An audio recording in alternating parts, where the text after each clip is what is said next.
Todo lo que nos sucede en la vida nos prepara para algo que está por llegar. Abraza la incertidumbre porque es parte de la vida. Trata de conocer a otras personas sin juzgarlas. Yo no puedo sentir culpa, pero es que la culpa viene instalada. La curiosidad se abre a lo incierto y no teme lo incierto, no lo rechaza, sino que a ver con qué me sorprendes, vida. La muerte podría ser un castigo de remordimientos y arrepentimientos para una vida no bien vivida.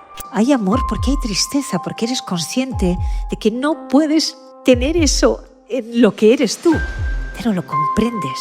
Por mucho tiempo me di cuenta que yo pertenecía a ese grupo de neurodiversos o neurodivergentes, pero como en la época en que fui niño y adolescente eso no se diagnosticaba, solo se medicaba. ¿Por qué no nos ponemos en valor? ¿Por qué no decimos las cosas hermosas que ya hay? Era cuando uno dice aceptación, vibra de una manera, otra es tolerancia. Tolerar. A mí eso no me vibra en amor. Y si tengo que definirme de alguna manera es eso, entre observadora y exploradora de la vida. Fui a un lugar y a una dimensión donde había tanta paz, tanta belleza, que yo quería volver, regresar y no podía. Y cuando regresé con susto. Cualquier experiencia de la vida es una experiencia de asombro. The Abundance Revolution, con Ismael Cala. La revolución de la abundancia comienza ahora. Eso que escuchaste y eso que viste es solo, pero un fragmentito, un anticipo de esta conversación cálida, cercana, genial, porque cuando uno admira a una persona, cuando le quiere, pues las conversaciones son fáciles. Teresa Viejo, mi amiga Teresa, bienvenida a The Abundance Revolution. Tengo el corazón así como, como las flores floreciendo. Me encanta. Fernando, que está por acá, tu pareja, me dijo, es que me la vas a quitar, porque ella te ama mucho. Y le digo, no, Fernando, estamos en dos espacios diferentes. Podemos compartir a Teresa. Total. Y el amor que sentimos por ella. Total. Me encanta verte. Hace un ratito que no nos veíamos. Yo y te he estás visto cada vez más radiante. No digas eso. Tú sí que estás bello y estás muy bien. Y te veo como todo. ¿Has perdido todo peso? Sí, pero muy ordenado por dentro. Tú siempre estás ordenado y hay veces que estamos más ordenados. Sí. No, la verdad que ahora estoy más ordenado, creo que la última vez que nos vimos. Porque sí, no sé, siento plenitud. Y voy a empezar con eso, Tere, porque tú también irradias paz. Pero solo uno sabe por dentro cómo está, aunque los demás no lo noten y crean que estamos en paz. ¿Qué haces tú para sentir plenitud e irradiarla? En realidad hago pocas cosas.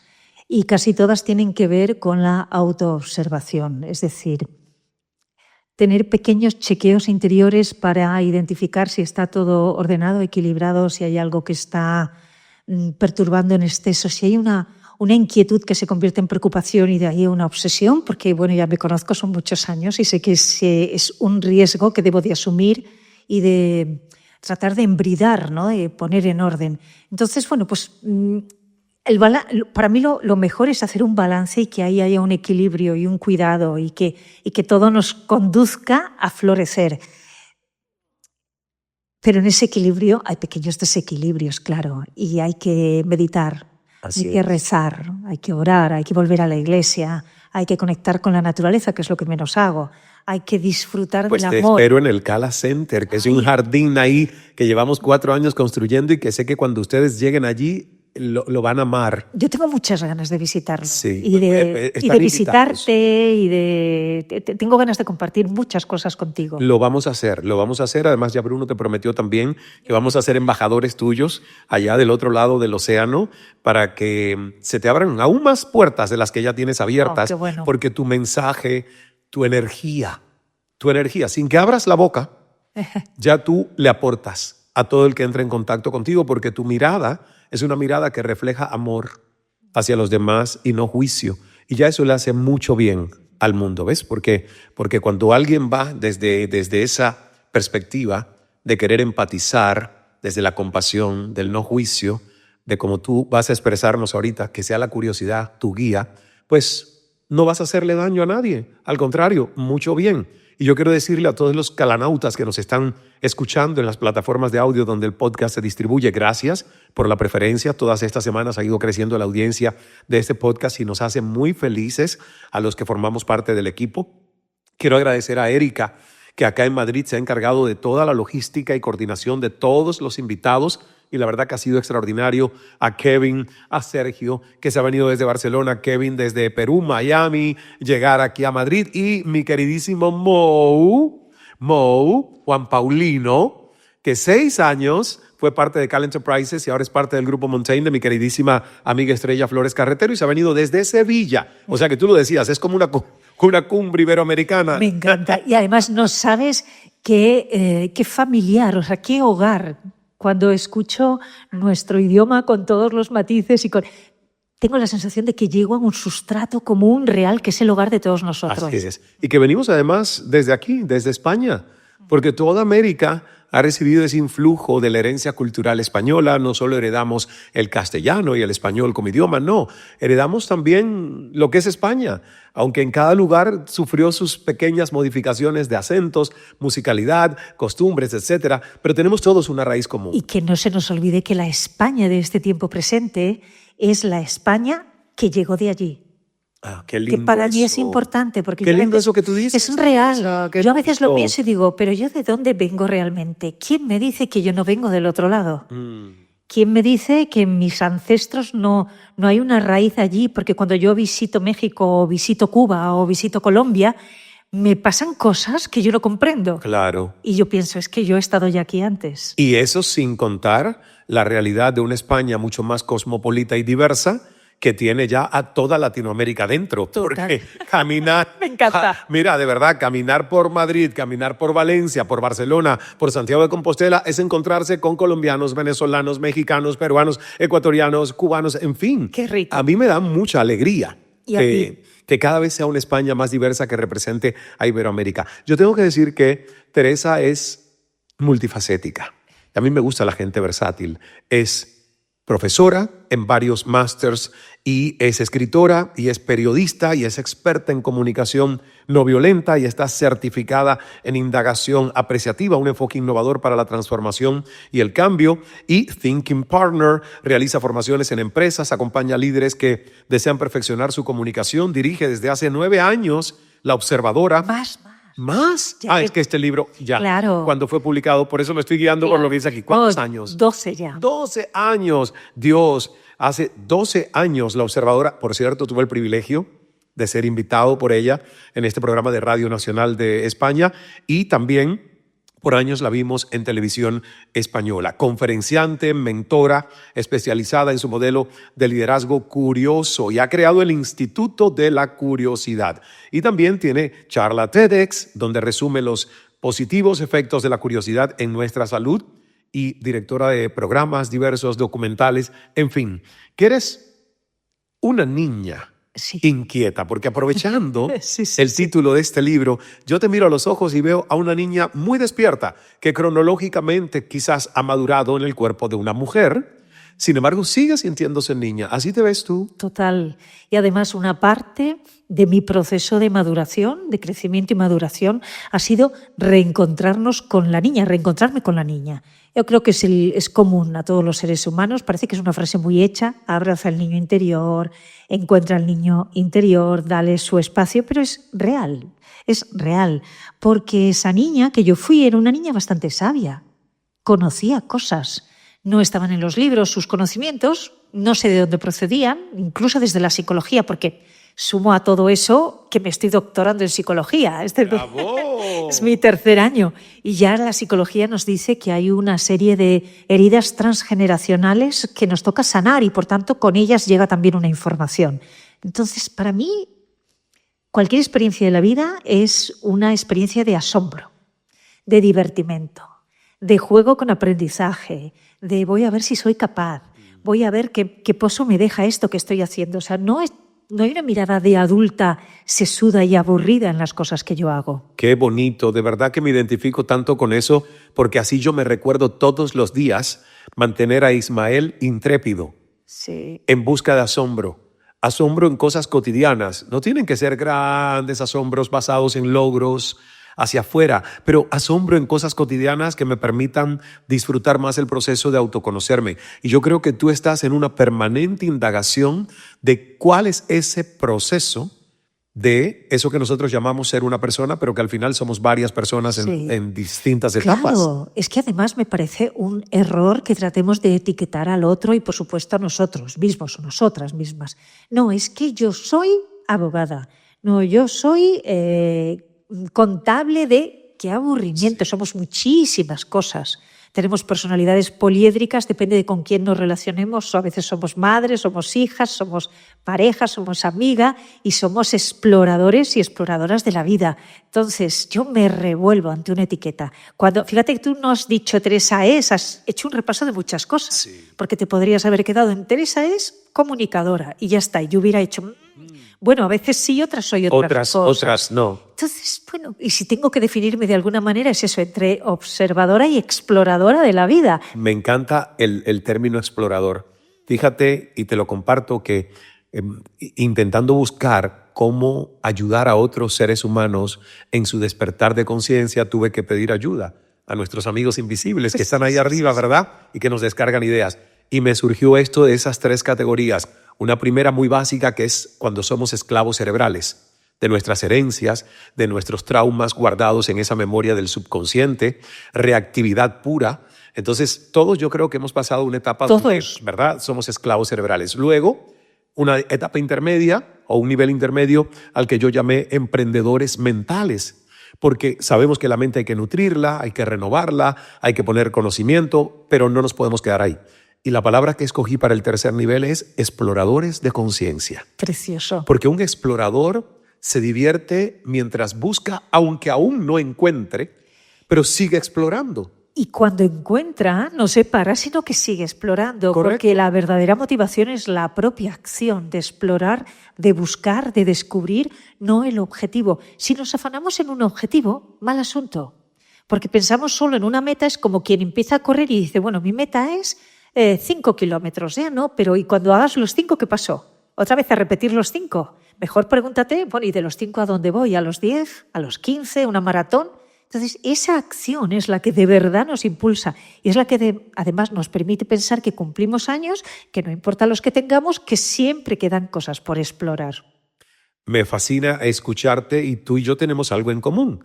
Y es que en nuestras etapas de crecimiento profesional, el periodismo ha estado presente, la comunicación social. Sin embargo, lo haces hoy desde otro punto. ¿Y tú? Y yo también. Entonces, cuéntame un poco. A ver, tu etapa como periodista y qué te hizo llegar a esa metamorfosis donde comunicas, pero ya no noticias, ya no reportas hechos.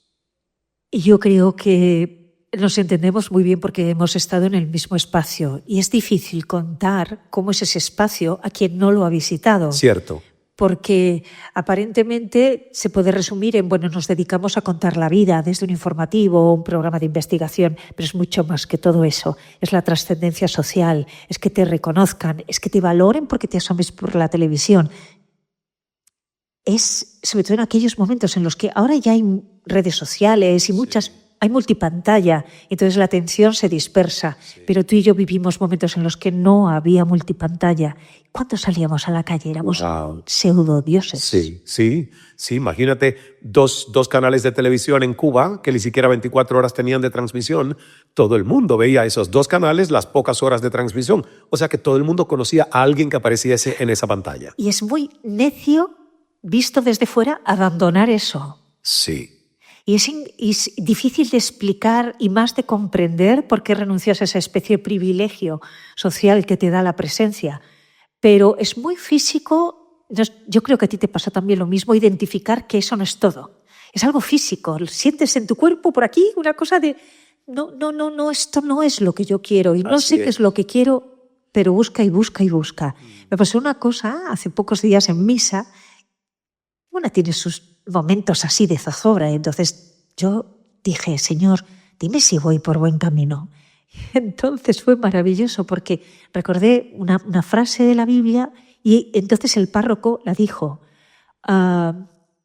de lo que rebosa o rezuma el corazón habla la boca. Wow. Y entonces siguió el párroco explicando que lo que necesitamos es escuchar, aprender a escuchar sin juicio y aprender a hablar con compasión. Y dije, Dios, es la esencia de mi mensaje en la curiosidad, así que me estás diciendo sigue por ahí.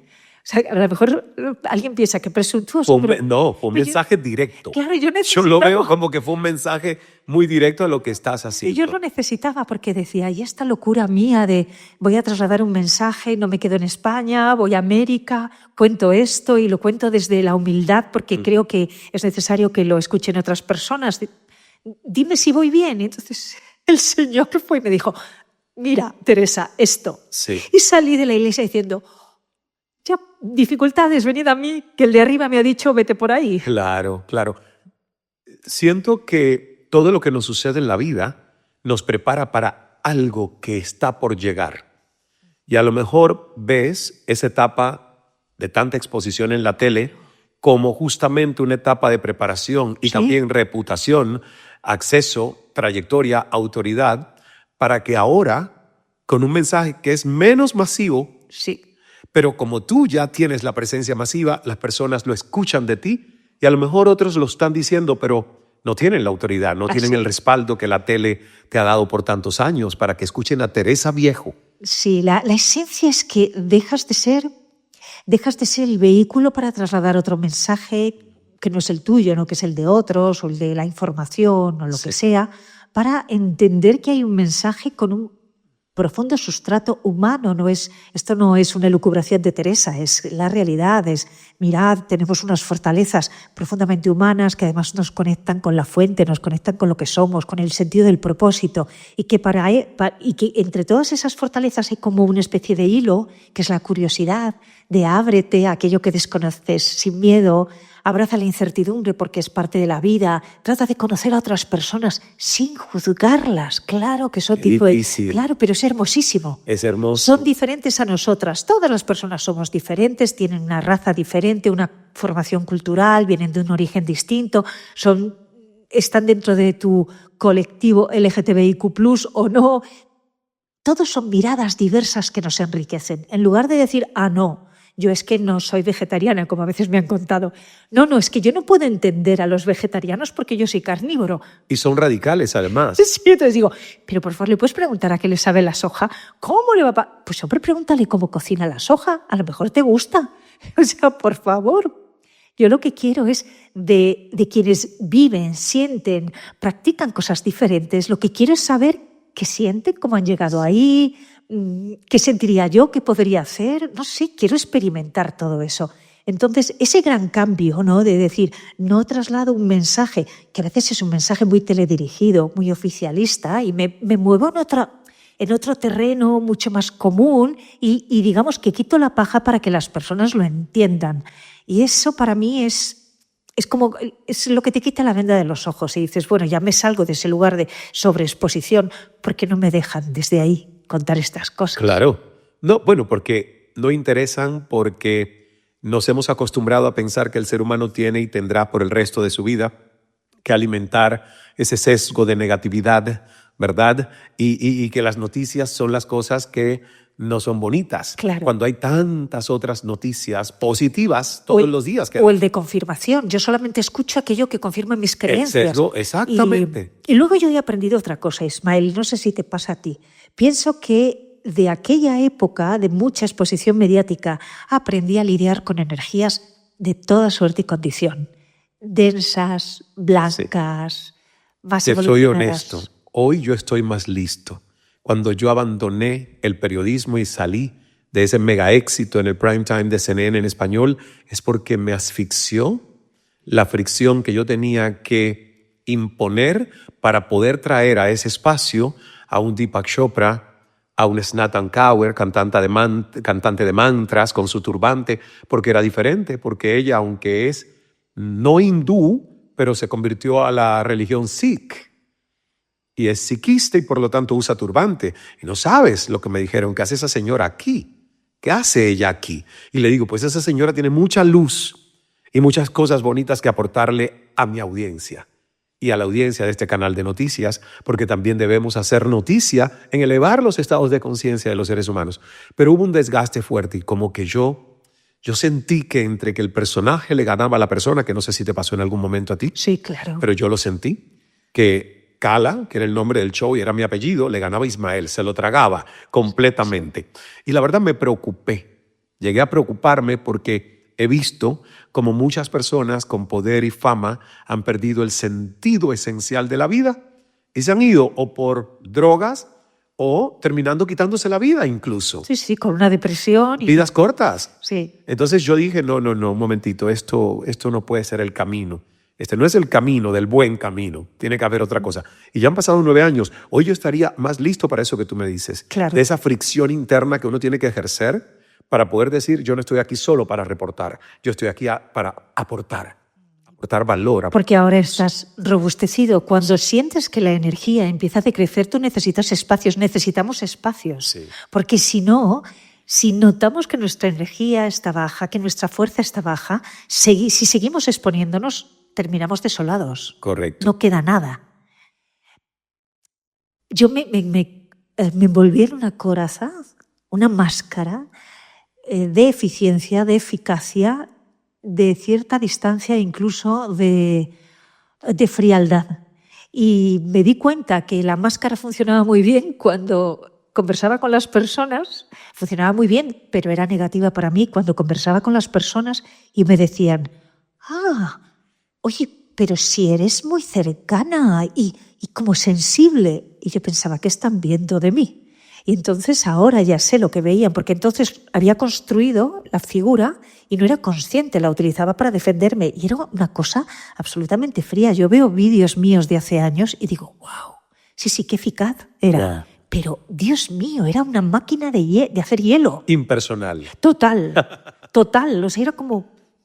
No estaba yo ahí. Y mira hoy quién eres. Pues soy la que soy. Pero totalmente orgánica, espontánea, cálida, cercana, honesta, vulnerable, real, que al final es el mundo que hoy valora el liderazgo totalmente real, de Supongo fortalezas que sí. y vulnerabilidades. Supongo que sí, y supongo que es porque es necesario, ¿no?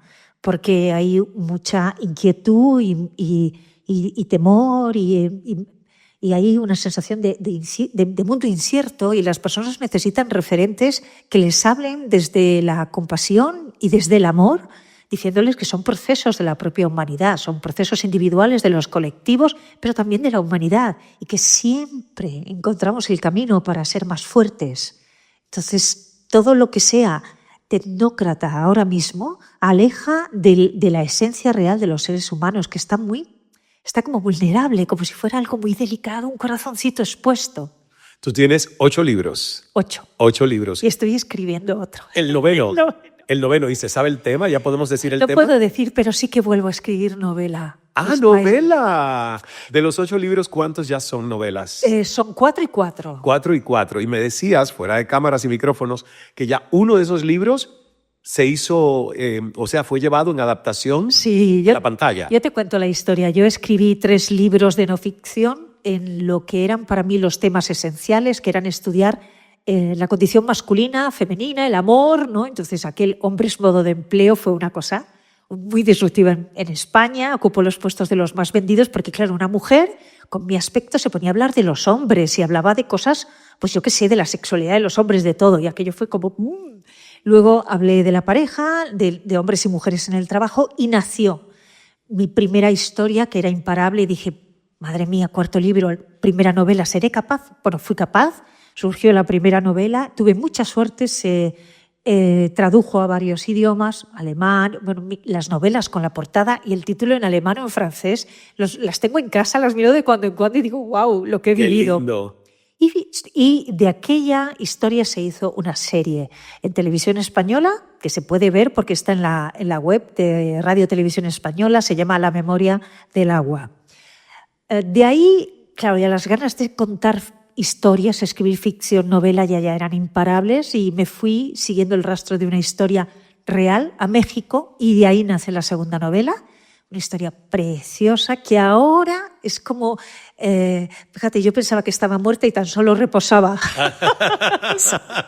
Que es una frase que a mí me gusta mucho. No estaba muerta, tan solo reposa. Tan solo reposa. Sí, porque edité aquella novela, tuvo mucho éxito en México y como, bueno, habla de un tiempo que no está consumido porque no era eran los años 40, bueno, pues va a volver a editarse. Y luego publiqué 2 novelas más, que además se van acompañando a mi propio proceso de desarrollo personal, y la número 8 fue una historia que no es una novela, ¿no? Aunque parezca que tiene un título de novela, pero yo necesitaba compartir todo lo que había estudiado, investigado sobre la curiosidad, no desde la perspectiva de la tesis doctoral, que eso será una cosa más Claro. académica, pero sí de una forma muy sencilla. Pero te soy muy sincera, Ismael. O sea, dentro de mí había un pozo de tristeza, porque yo quería ser la niña que cuenta historias. Y entonces yo quería hacer una novela y iban pasando los años y ya este año he dicho, se acabó. Te pones a escribirla y estoy en ello. Y hace mucha ilusión. No puedo contar nada, que soy muy supersticiosa. No. Y más siendo una novela. A mí me encanta la versatilidad. Fíjate que uno de los 11 principios del modelo nuestro de liderazgo, que se llama liderazgo mindful exponencial, primero hacia adentro y luego pues hacia afuera, todo lo que puedas crecer con tus cimientos bien puestos, le llamo el líder o la líder bambú. Uno de los principios es versatilidad. Sí, es porque cierto. creo que la sociedad actual, y está muy bien que uno se especialice en algo, porque es cierto, el que mucho abarca, poco aprieta, pero al mismo tiempo, yo digo, a Da Vinci nadie le quiso poner una etiqueta, o él lo permitió que se la pusieran. De usted es artista, ¿qué hace usted pensando en helicópteros? O si podemos crear una máquina para volar. Simplemente él dejaba volar su curiosidad y su imaginación, que son regalos divinos.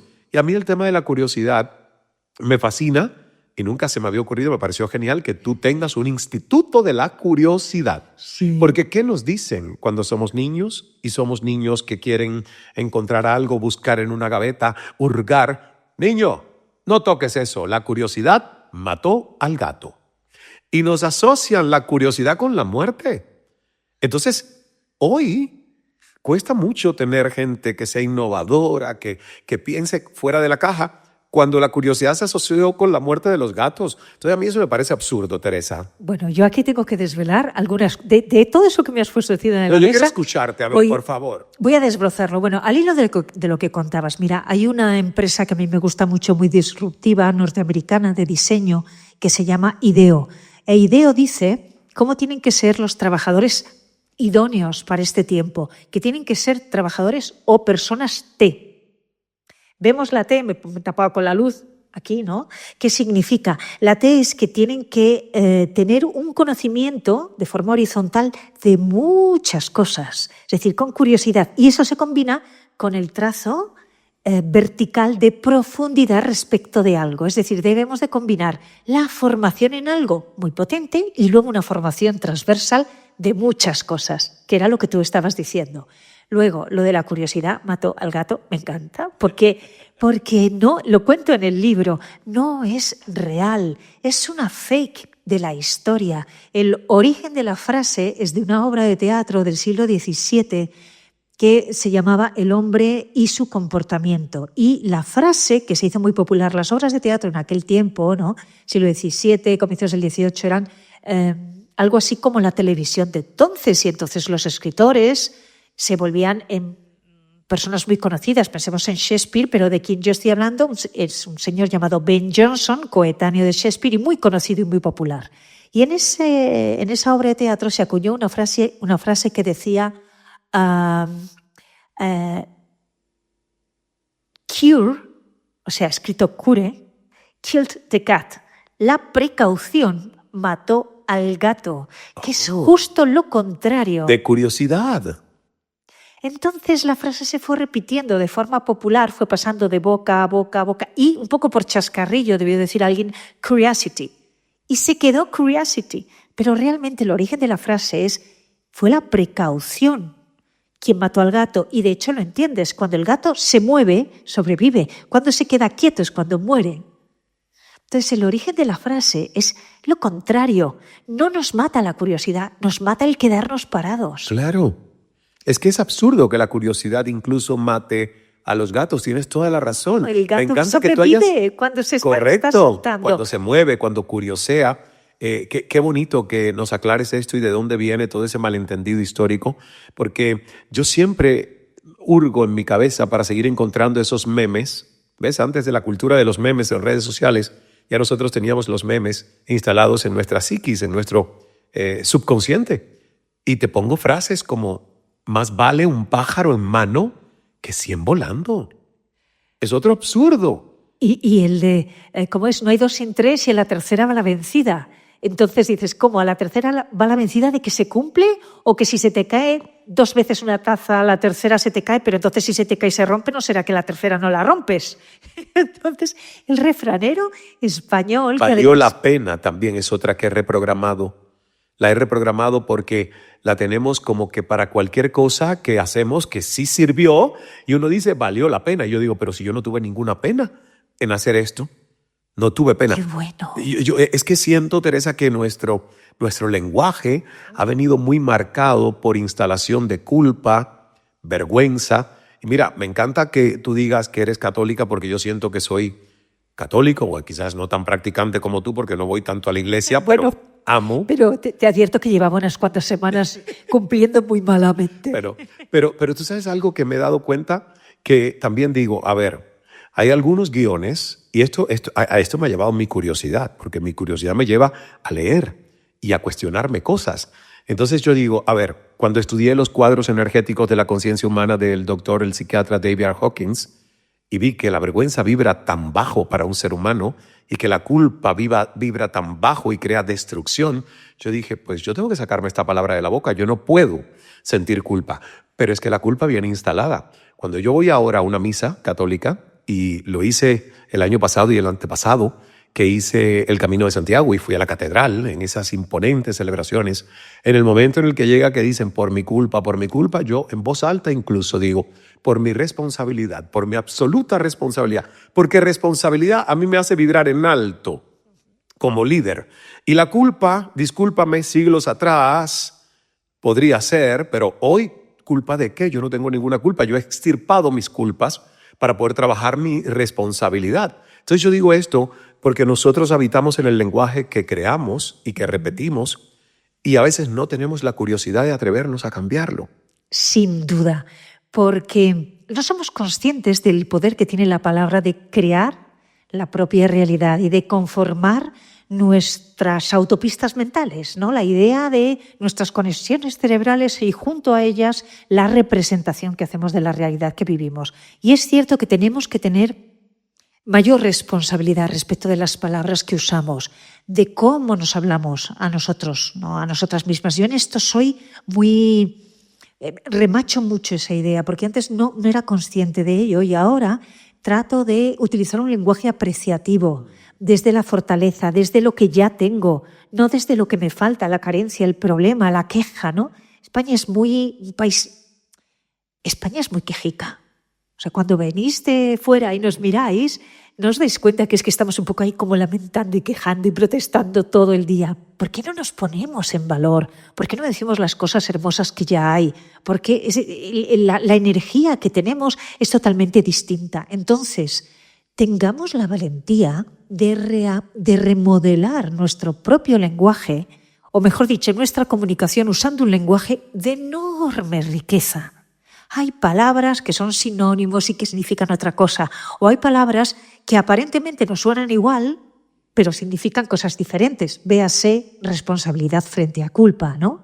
O el simple concepto de aceptación frente a resignación. No, resignación es otra cosa. O aceptación. Aceptación es algo... Y te voy a llevar por un tema que sé que te encanta porque sé que te has convertido y te han elegido para ser presidenta. De Fundación Diversidad. Fundación Diversidad aquí en España. Y ahora nos contarás de qué va ese concepto de diversidad para la obra de la Fundación. Y quiero hacer esa salvedad, porque fíjate, hay 2 palabras que se utilizan que a mí me parece que son muy diferentes. Una es aceptación. Mira, cuando uno dice aceptación, no sé, vibra de una manera. Otra es tolerancia. Tolerar. A mí eso no me vibra en amor. Eso ahí me vibra como, no sé. Tienes toda la razón. Entonces, lo tolero, pero no estoy de acuerdo. Ajá. La aceptación es un concepto cristiano y muy oriental al mismo tiempo. E implica que tú has hecho primero un trabajo de exquisita observación de una situación. Es decir, has aplicado curiosidad, a lo que estás viviendo.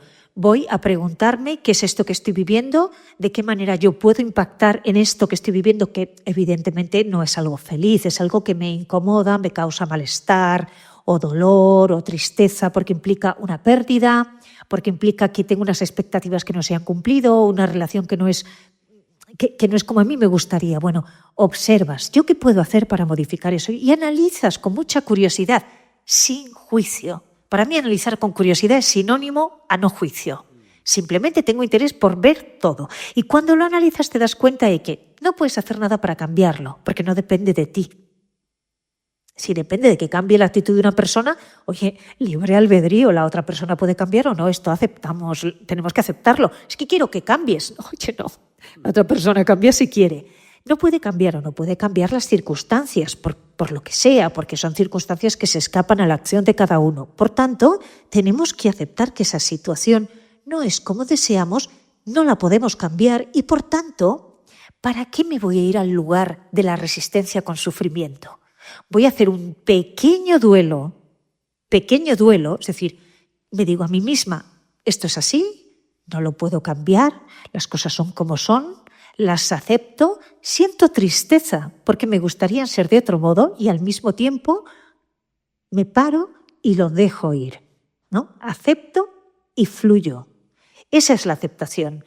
Lo de la tolerancia es como no me gusta, me resisto, pero como no lo puedo mover, está ahí. No tiene nada que ver. Es que la aceptación implica la conexión con el corazón y por tanto hay tristeza. En la tolerancia no hay tristeza, hay rabia. Hay rabia, es lo Rabia. que pienso. Emocionalmente Me encanta es muy como lo has distinto. explicado. Claro. Porque yo lo siento y a veces escucho eso de que, no, yo tengo tolerancia y le digo, pero es que la tolerancia no vibra en amor. No hay un proceso interior que de verdad te deje algo positivo.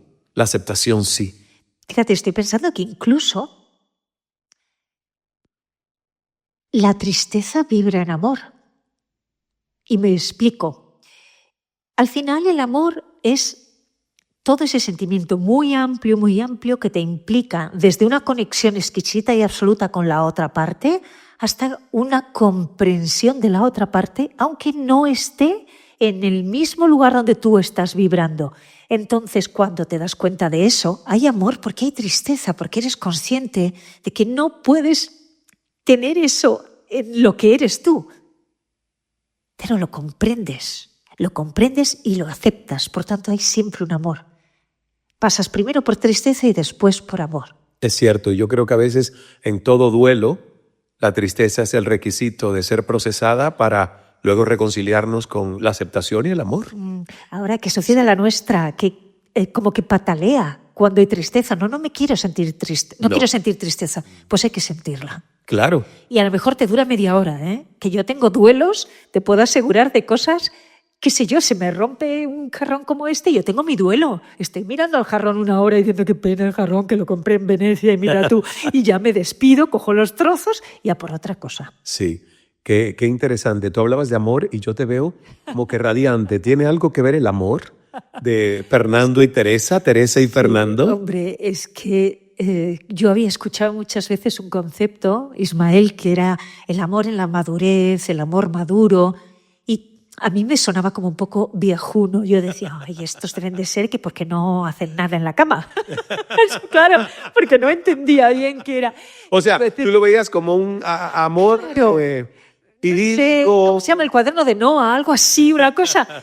Y entonces, hasta que tú no lo vives, no eres consciente de lo que es el amor maduro y te das cuenta que el amor maduro es el que se produce entre dos almas que están en un momento de evolución, siguen creciendo, por supuesto, pero en un momento de evolución donde han sanado muchas cosas que tenían. Tenemos sus suturitas y sus... ¿cómo se llaman? Las tiritas que decimos aquí, no sé si las llamáis sí. el esparadrapo y no sé cómo. Curitas decimos por Cuba, yo no sé en otros países. Bueno, pues las curitas, o sea, tenemos todo eso, obvio. Al mismo tiempo, bueno, pues somos dos seres adultos que tenemos además hacia el otro, tienes hacia el otro. Pero ustedes parecen dos adolescentes. Dos tórtolos. El pelo blanco. El suyo, el mío es que me lo tapo. Sí, pero más allá de eso, es la energía. Sí, es la energía muy bonita. de que es lindo porque es un amor maduro, sin embargo es un amor que tiene la espontaneidad de dos chicuelos. Sí, sí. Y a mí me encanta verles Sí, juntos. que tenemos nuestro lenguaje, o sea, nuestras palabras que hemos creado y los códigos de reconocernos, que además contamos con un espacio de libertad muy grande sin el cual además no tendría sentido este amor. Y entonces crecemos y tenemos una pequeña separación porque él se va él vive conmigo en Madrid, pero no es madrileño, entonces se marcha a su Mediterráneo porque echa de menos el mar. Quienes habéis tenido el mar desde siempre cerca, pues si os arrancamos y os metemos en la meseta, como vivimos aquí en Madrid, si tú aquí estás un rato, pero en cuanto que estuvieras mucho tiempo dirías, a ver, ¿dónde está el mar aquí? ¿Dónde está el mar? Me voy corriendo. Ahora, esas ausencias programadas son saludables. Muy saludables. Para una relación, son saludables. Muy, muy saludables para los dos lo son. El paisaje también nos condiciona un poco al hilo del mar, ¿no? Y entonces, pues para mí también él representa esa otra parte de España, que es la marítima, la de un ritmo más tranquilo, la del sol, la de la huerta y el olor a naranjas, a flor de azahar. Entonces, para una madrileña que ha crecido en el asfalto y en los coches y en el ruido, todo lo que representa Fernando es algo como una promesa casi de reinvención de la vida, ¿no? De renovación de la vida. Es muy bonito. Qué lindo, qué lindo. ¿Cuál es un sueño pendiente que tienes? Tengo muchos. Mira, la mayor parte de mis sueños me llevan a América. ¿Ah, sí? La mayor parte de mis sueños, y no me importa verbalizarlos. Hay quien dice, no hay que contar lo que sueñas. Bueno, pues son anhelos del alma. Si ya el sueño en ti es un hecho y tú lo sientes... Bueno, pues entonces no cuento del todo. ¿No lo cuentas del todo? Pero tiene que sentirlo. Pero yo tengo ese criterio, ¿ves? Yo aplico dos leyes. La ley del silencio, como cuando un embarazo, una pareja primero sabe que... Bueno, mis sueños tienen que ver con América, o sea, y tienen que ver con explorar también de una forma muy personal de dónde nace, ¿no?, esa vinculación. Y tiene que ver con compartir mi mensaje con más personas y compartir mis historias con más personas y abrirme a personas, a nuevas personas también que me encanta conocer, nuevas amistades. O sea, yo digo a veces en Navidad junté a unas cuantas amigas que son amigas madrileñas, pero también, como yo las llamo de forma graciosa, sois venidlas del exilio, ¿no?, las expatriadas. Entonces son mis nuevas mejores amigas porque viven en México, porque disfruto tanto conociendo nuevas personas, sumando a otras personas. Entonces, mis sueños tienen mucho que ver por ahí, con eso. Mi sueño está en una tesis doctoral, que es una aventura intelectual. Pero ya se está cerca, ¿no? ¿Cuánto tiempo te queda para graduarte? Me queda la mitad. ¿3 años más? 3 años más. ¡Wow! Me queda un trabajo de investigación importante, comprobar mi tesis. Mi tesis es demostrar que cuando se activa la curiosidad en el comportamiento humano hay mayor bienestar, cosa que en estudios aislados ya tenemos. Seguro, porque es que, no sé, es que a mí por lo menos que practico eso, yo le digo a las personas, no me gustan las rutinas, porque la curiosidad me lleva a generar rituales, pero las rutinas, cuando, no sé, no me gustan. Mira, Deepak Chopra, quien tú quieres tanto y con quien has trabajado, yo escucho las meditaciones en tu voz de Deepak muchas veces, nos dormimos escuchándote. Deepak tiene una frase que a mí me encanta y es: cada día me despierto con la esperanza de que sea más incierto que el día anterior. Qué bonito. Es maravilloso. Es la esencia de la curiosidad. Sí. La curiosidad se abre a lo incierto y no teme lo incierto, no lo rechaza, sino que dice, va, venga, me entrego, a ver con qué me sorprendes, vida, ¿no? O Señor, ¿con qué me sorprendes? Entonces, pues tengo que demostrar que efectivamente genera mayor bienestar, que obtenemos mejor desempeño en el trabajo y que cuando la curiosidad está viva se produce una cosa que a mí me encanta, que se llama florecimiento de equipos. Esto hay que demostrarlo y ahí está. Ahí ya sí hay parámetros que sí. Sí, esa tesis doctoral tiene hay que medir mucho. Y quiero que el Instituto de la Curiosidad, que ahora es un proyecto muy bonito, pues crezca a ambos lados del océano, ¿no? Que sea una institución que recoja pues acciones, congresos, estudios, etcétera, para entrenar una mirada curiosa que en este momento la humanidad lo necesita más que nunca, no se puede quedar paralizada. Te has mencionado una tarea que para mí es importante, que es la Fundación Diversidad. Sí. La Fundación Diversidad, que nace amparada en España y en el resto de los países de la Unión Europea, nace amparada por la propia Comisión Europea porque desarrolla lo que llama Carta de Diversidad, que son 10 principios que recogen diversidad, equidad, inclusión en todas las organizaciones, empresas, instituciones, etc. Y dice a los países, promoved esto en los países. Entonces, para mí, cuando acepté la presidencia, que tenía muchísimo trabajo y dije, no llego, ¿y cómo lo hago?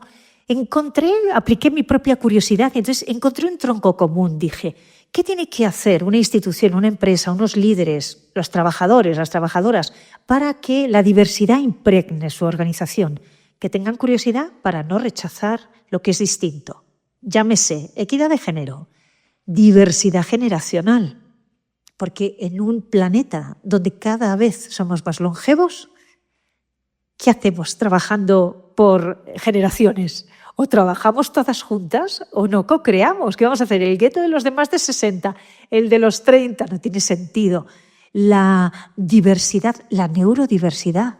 Fíjate, hay personas que tienen diferentes formas de mirar el mundo. ¿Son enfermos mentales? No, por Dios. Simplemente, pues tienen quizá un rasgo de Asperger o de muchas cosas. Y es un tema que yo amo, porque por mucho tiempo me di cuenta que yo pertenecía a ese grupo de neurodiversos o neurodivergentes, pero como en la época en que fui niño y adolescente eso no se diagnosticaba, solo se medicaba. ¿Ves? Porque a mí me medicaron a los 15 años. Lo sé. Por historia clínica familiar. Pero nadie me diagnosticó diciendo este chico necesitaría seguimiento, ayuda, no solo con un medicamento, sino entrenamiento. Cuando yo llegué a la fundación y me fui acercando a todas las diversidades para comprenderlas mejor y llegué a neurodiversidad, yo me acordé de ti y de todo lo que me habías contado. Porque ahora yo ya comprendo que cuando a alguien se le... no sé si decir cataloga, porque no es un diagnóstico, no estamos hablando de una patología como tal. A veces es una diferente forma de ver el mundo. Cierto. Tendemos a recubrir a esa persona de algo negativo y es justo lo contrario. Aportáis una mirada de enorme riqueza. Veis cosas que el resto de las personas no vemos y tenéis que estar en los grupos. Claro. Para mí es súper enriquecedor cuando a veces me pasan y me dicen, mira, Teresa, quiero decirte que tengo diagnóstico de Asperger. Digo, genial, pues qué bien. Fíjate que vamos a hacer un eslabón, porque Dios es así de maravilloso, para colocarte al lado de una persona que también es única, especial, muy apasionada como tú y que dirige un movimiento global sobre la diversidad, en el caso de la neurodiversidad. Qué interesante. Rita Hernández. La quiero conocer. Y la vas a conocer. Y ella hace congresos, hace eventos, o sea, que ya es una de las puertas, porque te escuchaba sobre tu sueño. Claro. Cómo movilizarte más hacia ese lado del mundo. Y ya encontré la primera puerta. Qué bueno. Que se va a abrir con Rita Hernández y Aspica. Aspica es un movimiento que ella ha creado porque ella es neurodivergente, y también uno de sus hijos, más que su hija hembra. Entonces, creó eso porque es un tema que le interesa, que le duele. Claro, tiene que estar ahí. Ha sido ahí. fabuloso lo que se ha logrado en español e inglés a nivel global con Aspica. Así que ya te veo conectando con Rita y hablando de esto y haciendo sinergia juntas y abriendo oportunidades. Qué bueno. Qué bonito. Qué bueno. Tere, pues se nos ha ido el tiempo y los últimos 10 minutos, porque contigo, por favor, contigo esto es parte 1 de una serie de entrevistas en momentos diferentes. Una de las próximas no será solo en España, será en Cala Center, donde a Fernando y a ti les espero para que conozcan nuestra casa, que es además nuestro centro, donde hacemos seminarios, eventos, un jardín botánico que lleva 4 años de construcción y florecimiento. Y como decías que no tienes ese contacto tan seguido con la naturaleza, ahí te vas a dar un buen baño de bosque tropical. Qué bueno. ¿Cuánto al les estilo extraño? Bali. Sí, qué bonito, qué bonito. Ahora, estos últimos 10 minutos, le damos la vuelta a la tortilla. Son tus 5 preguntas para Ismael. Me encanta. A ver. ¿Y nos cambiamos de sitio? No, nos quedamos aquí. Pero simplemente ahora cambiamos el rol. Tiro de chuleta, ¿eh? Aunque yo he apuntado 5, pero luego seguro... ¿Se me puede escapar alguna más o no? No tengo que ser consecuente. 5. Porque luego me van a reclamar los otros invitados. Vale. ¿Cuál es la primera palabra de amor que recuerdas haber pronunciado? ¡Wow! Dios mío.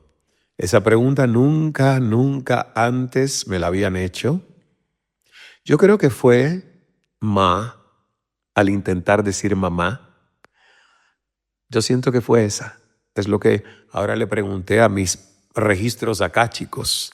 Y creo que fue ma intentando decir mamá. Y mi mamá todavía vive, tiene 77 años y realmente, wow, es un símbolo de amor y resiliencia para nosotros tres. Tienes que preguntarle, que bueno, a lo mejor ya lo has hecho, ¿no? Tratad de conectaros con ese primer momento. A ver si en una meditación o lo lográis. Lo voy a hacer. Gracias. No todo va a ser tan amable, ¿eh?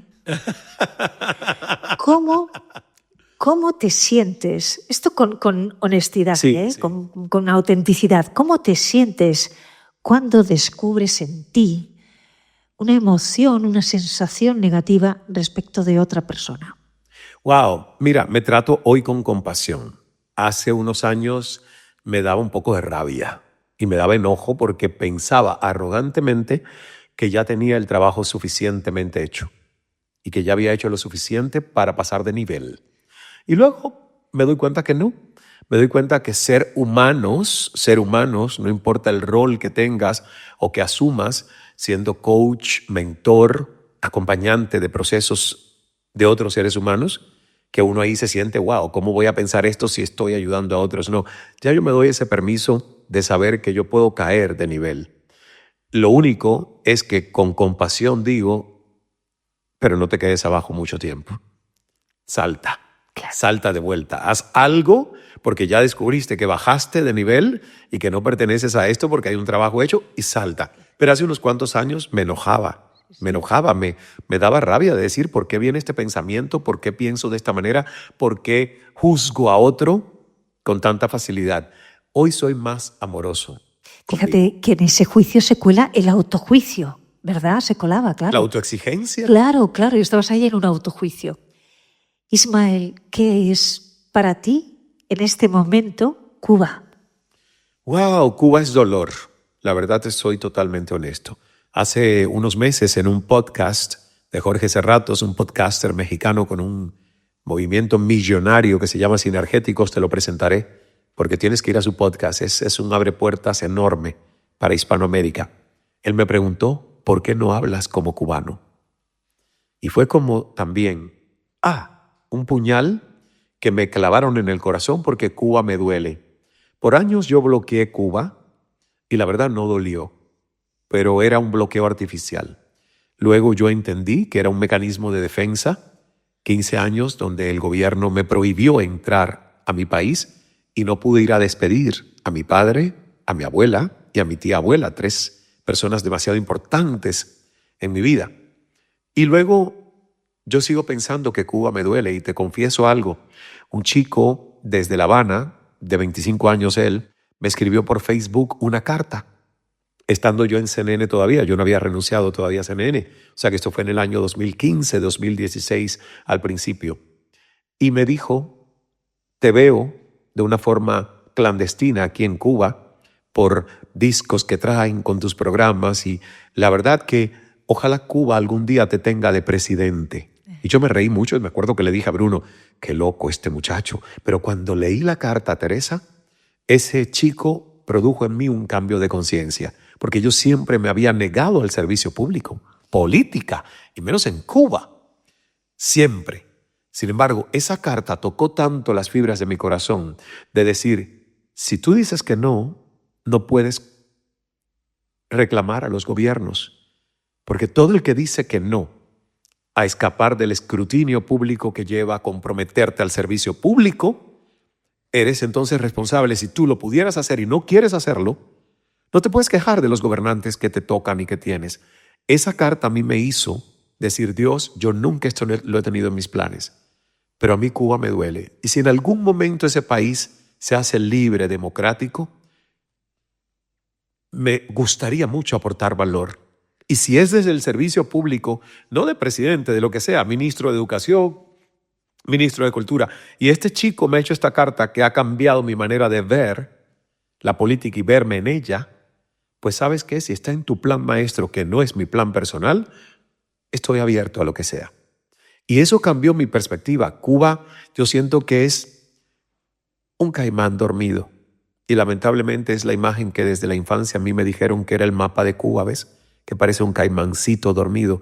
¿Es eso lo que es? Es un caimán dormido en su potencial, dormido en su expresión de todo lo positivo que los cubanos tenemos que mostrarle al mundo, porque lamentablemente ese sistema político lo que hace es masificar la pobreza, la insuficiencia, la escasez y la mediocridad en el ser humano. A mí todo lo que tenga que ver con comunismo, y te lo digo, Teresa, porque yo no sé cuál es tu ideología, pero es fácil ser comunista desde España y desde Europa. Y esto le va a todos los comunistas españoles. Es muy fácil. Ahora, si se van a vivir allá con mi familia, los que me quedan, sin pensión alguna en Cuba y como un cubano de a pie, ahí yo les respeto. Pero comunistas en Europa y comunistas en España, cero respeto por ellos. Cuando vivan 28 años como yo viví en un país comunista, podré dialogar con ellos. Y ahí sí se me sale la poca compasión que tengo con esto, porque es una historia demasiado dolorosa, que sufrí mucho, que mi abuelo fue preso político al que mi madre le tuvo que llevar comida a la cárcel y le revisaban sus partes íntimas, ¿ves? Y yo he tenido que perdonar toda esa historia, pero aceptarla, de decir, esto le hace bien a 11 millones de cubanos que viven en la mediocridad y con cosas básicas que les faltan en modo supervivencia cuando todos hemos nacido para vivir vidas excelentes y no promedio o mediocres, no puedo. Entonces, ahí sí tengo que decirte, Teresa, que el comunismo es una mierda disfrazada de porquería. Tengo que llevarte a un vergel porque salíamos del estercolero. Voy a darte un vergel muy rápido. Es una pregunta muy rápida. Sitúate en ese jardín tan del Edén y elige una sola planta. Por favor, ¿me puedes describir una planta o una flor de tu jardín? ¿Y qué es? Una planta. Solo una. Es una pregunta muy injusta, Teresa. Pero ya hay que elegir. Porque, mira, voy a elegir una planta. Voy a elegir una gardenia. Es una planta muy curiosa porque da gardenias blancas y otras intensamente amarillas. ¡Qué bueno! Y tienen un olor tan especial, están al lado de un columpio. Y cuando yo voy a ese columpio, tengo el ritual de acercarme, cuando están florecidas, a las gardenias y olerlas. Y siempre me pregunto, Dios, ¿cómo es posible tanta magia en la naturaleza creada por ti? Una misma planta, una flor blanca, una flor intensamente amarilla. Entonces, elijo esa planta. Somos diversos. ¿Somos diversos? Somos diversos. Y la última pregunta es muy breve, pero tiene una enorme curiosidad. ¿Tú cómo te imaginas lo que hay al otro lado? ¡Wow! Esa me encanta porque yo veo la muerte como un premio a una vida bien vivida. Y me lo recuerdo todos los días. Mis amigos y los que me escuchan en los eventos se ríen porque yo siempre digo, recuerden, aprovechen el hoy, súmate a la rumba, porque siempre habrá una tumba esperando por ti, a menos que elijas cremación. ¡Qué bueno! Es una frase muy linda que yo me repito todos los días para decir, a ver, no hay opción. Ahí no importa si tienes más o menos dinero, lo único que podrás es escoger un ataúd un poco más flamboyant, como al estilo Elton John, uno más simple. Pero son únicas dos maneras.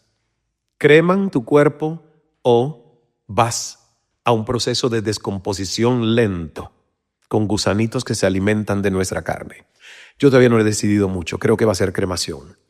Ahora, el más allá es el paraíso. Yo creo haberlo ensayado con mis procesos de anestesia general. ¿Ves? Cuando te ponen anestesia, entonces así te vas y tú dices, Dios mío, es la paz. Y además lo ensayé durante la pandemia con unos procesos muy profundos de meditación que me asustaron porque no quería regresar. Y Bruno está aquí de testigo que un día le dije, no voy a meditar por 3 días. No, me ha asustado, no quería volver. O sea, fui a un lugar y a una dimensión donde había tanta paz, tanta belleza, que yo quería volver, regresar y no podía. Y cuando regresé con susto. Y le dije a Bruno, ¿esto que me ha pasado hoy? No, porque en la pandemia uno se asustó. ¿Y qué hice yo? Redoblé mis prácticas espirituales. Meditación, ejercicios, bicicletas, pero redoblaba el tiempo de meditación. Y te juro que cuando descubrí, dije, ya sé lo que me espera, es un premio, pero ¿por qué anticipar el premio si todavía necesito seguir aquí haciendo cosas, aprendiendo cosas, disfrutando estos momentos, ¿ves? Entonces, el premio es la muerte. Yo no creo que la muerte sea el castigo. La muerte podría ser un castigo de remordimientos y arrepentimientos para una vida no bien vivida. Sin embargo, bienvenida sea, pero por favor, Dios, que no llegue por el momento. Que nos espere un poquito. Hasta los 137 años. Bueno, yo a lo mejor 127. ¿Tú bien? ¿127? 127, está bien. Ay, por favor, estira un poco más. Bueno, va para que compartamos más cosas. Por eso, para estar más tiempo juntos, más tiempo juntos. El 137 no lo inventé, lo descubrí porque esos son los años que vivió el Ismael de la Biblia. Y yo dije, si en esos tiempos el Ismael de la Biblia vivió 137 años, hoy que podemos tener conocimiento, sabiduría y además técnicas que nos ayudan a retener o ralentizar el envejecimiento, ¿por qué no planteárselo? Pero siempre sabiendo, como los budistas, que por acá hay longevidad y larga vida y visión longeva, pero por acá hay una burbujita que te recuerda que la vida es frágil y que podría terminarse hoy, así que lo que importa es qué estás haciendo con tu día hoy, ¿no? Para que te vayas más tranquilo y más feliz. Cierto. Bueno, pues, Teresa, me han encantado estas 5 preguntas, Dios mío. Se sabe y se nota que eres una gran maestra. Y además yo me disfruté tanto estar en tu programa. Sentí que era una conversación que me hacía realmente ir a espacios poco visitados. Fue mutuo, de verdad. Gracias. ¿Tus redes sociales, antes de irnos? Claro. Mira que soy yo poco de redes, a ver si les doy un empujón. Teresa Viejo Oficial en Instagram y LinkedIn, que es mi red fundamental. Que también te encuentran. En Teresa Viejo, LinkedIn. O sea, perfecto. ¿Tienes una página web donde también sí, está todo lo tuyo? Por supuesto, teresaviejo.es, www o w, sí. ¿no? Sí, porque aquí se dice W. Y en México W. Y en otros países www.teresaviejo.es. Bueno, pues eso, como queráis, teresaviejo.es. Perfecto. Y ya saben, en Amazon pueden encontrar todos los libros de Teresa Viejo y también si están en España, en las librerías y en otros países de América. Nos veremos más veces este año. Sin duda. Muchas veces. Sin decretado. Duda. Gracias. Y ya te tengo ahí un puente para que esos deseos y sueños tuyos de visitar más América estén cada vez más cumplidos y cerca. Gracias, Teresa. Te honro y te quiero mucho. Igual. Gracias. Y a ti que me has escuchado, que nos has visto, que si quieres más de Teresa y te gustó la conversación, ponme ahí en el chat. Quiero más de Teresa. Quiero más de Teresa. Y la volveremos a invitar para una segunda, tercera, cuarta partes de la conversación. Así que nos dejas un review, un comentario y también, si no nos viste y solo nos escuchaste, pues vete corriendo al canal de YouTube para que veas lo hermosa. Porque por la voz ya lo transmite, pero cuando la veas en imagen también te vas a dar cuenta que irradia amor y felicidad y gozo por cada uno de sus poros. Así que en YouTube nos encuentras en Ismael Cala, suscríbete, activa la campanita de notificaciones y también tenemos un apartado de servicio premium para nuestros suscriptores, que la verdad, el contenido que ahí publicamos, te digo, es grandioso. Dios es amor, hagas el milagro, hecho está.